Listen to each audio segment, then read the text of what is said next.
నమస్తే welcome to Vihari TV. Dinosaur అనగానే మనకు మొదట గుర్తొచ్చేది జురాసిక్ పార్క్ చిత్రం। భారీ ఆకారంతో పెద్ద పెద్ద అడుగులు వేస్తూ ఉండే ఈ డైనోసార్ల జాతిలో కొన్ని ఎగురుతూ ఉంటాయి, మరికొన్ని నేలపైనే సంచరిస్తుంటాయి। గత కొన్ని సంవత్సరాలుగా డైనోసార్ల యొక్క పరిమాణం, వాటి వివరాల గురించి పరిశోధన చేస్తూనే ఉన్నారు।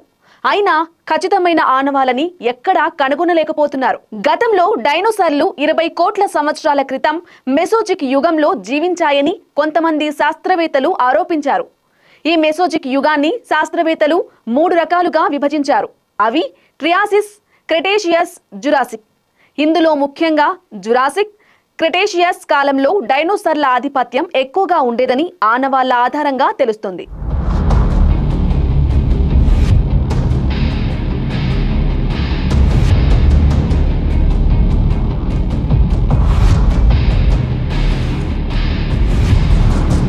మొట్టమొదటిగా శాస్త్రవేత్తలు డైనోసార్ శిలాజాలను 19వ శతాబ్దం ప్రారంభంలో గుర్తించారు।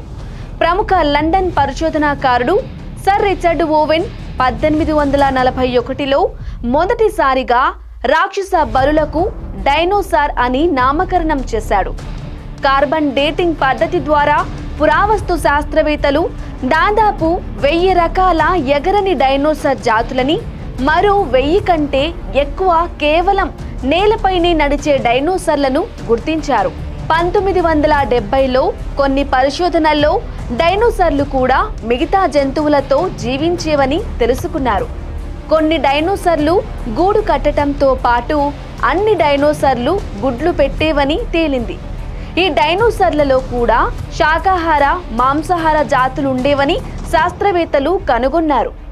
గత కొన్నేళ్లుగా ఆఫ్రికా, ఉత్తర అమెరికా, దక్షిణ అమెరికా వంటి ఖండాల్లో ఈ డైనోసార్ల ఆనవాళ్లు ఒక్కొక్కటి బయటపడుతున్నాయి। మన దేశానికి ఉత్తరాన ఉన్న చైనాలో కూడా గత సంవత్సరం డైనోసార్ అడుగుజాడలు కనుగొన్నారు।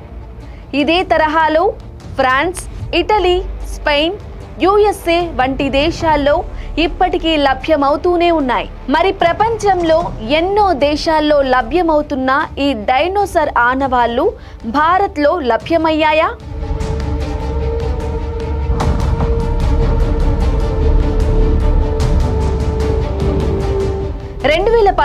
లో భారత్లో మొదటిసారిగా రాజస్థాన్లోని జైసల్మీర్ జిల్లాలో స్వదేశీ సైంటిస్టులతో పాటు ఫ్రాన్స్, జర్మనీకి చెందిన 34 మంది పరిశోధకులు మొదటిసారిగా డైనోసార్ వేల ముద్రలని కనుగొన్నారు। దీంతో భారత్లో కూడా డైనోసార్లు సంచరించాయని ఈ పరిశోధనలో తేలింది।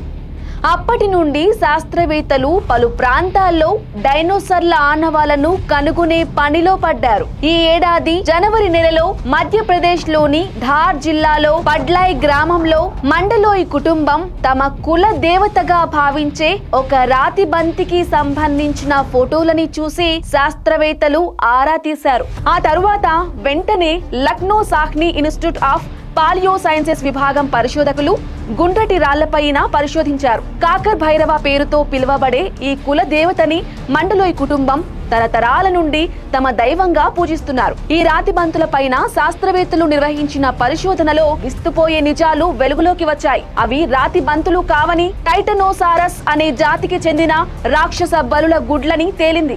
సుమారు 7 కోట్ల సంవత్సరాల కిందట ఈ టైటనోసారస్లు భూమి మీద మనుగడ సాగించేవని, ఇవి ప్రధానంగా మన దేశంలో మధ్యప్రదేశ్ చుట్టుపక్కల నర్మదా నది పరివాహక ప్రాంతాల్లో ఉండేవని తమ పరిశోధనలో తేలిందని పేర్కొన్నారు।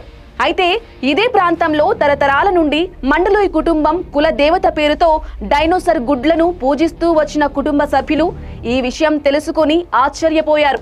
ఈ గుడ్లకి సంబంధించి కుటుంబ సభ్యులని దీని వివరాలు అడగగా అరచేతిలో పట్టేంత ఆకారంలో ఉన్న ఈ 9 రాతి బంతులని పూజించటం మూలానే తమ పశు సంపద, పంట పొలాలు సుభిక్షంగా ఉన్నాయని తెలిపారు।